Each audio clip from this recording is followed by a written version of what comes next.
Hi friends, welcome back to my channel. ನಾನಿವತ್ತು jeera rice ಮತ್ತು Punjabi style rajma ಮಾಡೋಣ ಅಂದ್ಬಿಟ್ಟು ಎರಡಕ್ಕೂ ಒಟ್ಟಿಗೆ ರೆಡಿ ಮಾಡ್ಕೋತಾ ಇದ್ದೀನಿ. ಹಣ್ಣುಗಳು ಕೂಡ ಹಚ್ಚಿಟ್ಕೊಂಡಿದ್ದೀನಿ. ಆ್ಯಪಲು, ಬಾಳೆಹಣ್ಣು, ದ್ರಾಕ್ಷಿ, ಪೊಮೊಗ್ರಾನೆಟ್, ದಾಳಿಂಬೆ ಹಣ್ಣು ಇದಿಷ್ಟು.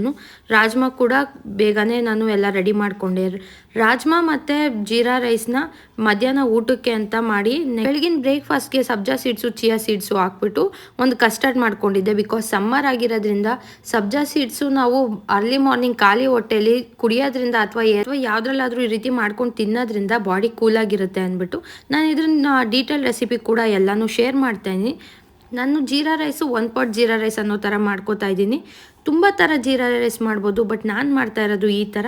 ನೆಕ್ಸ್ಟು ಕಸ್ಟರ್ಡ್ ಮಾಡೋಣ ಅಂತ ಕೂಡ ಹಾಲಿನ ಪ್ಯಾಕೆಟ್ ಕಟ್ ಮಾಡ್ಕೋತಾ ಇದ್ದೆ. ಹಾಲಿನ ಪ್ಯಾಕೆಟ್ ನಾವು ಸ್ಮಾಲ್ ಪೀಸ್ನ ಕಟ್ ಮಾಡೋ ಬದಲು ಈ ರೀತಿ ಕಟ್ ಮಾಡ್ಕೊಳ್ಳೋದ್ರಿಂದ ಆ ಪೀಸ್ ಸಪ್ರೇಟ್ ಆಗಲ್ಲ. ನಮಗೆ ಎಲ್ಲಿ ಸಾಧ್ಯ ಆಗುತ್ತೆ ಅಲ್ಲೆಲ್ಲ ಈ ರೀತಿ ಪೊಲ್ಯೂಷನ್ನ ಕಮ್ಮಿ ಮಾಡೋದಕ್ಕೆ ಟ್ರೈ ಮಾಡೋಣ. Thank you.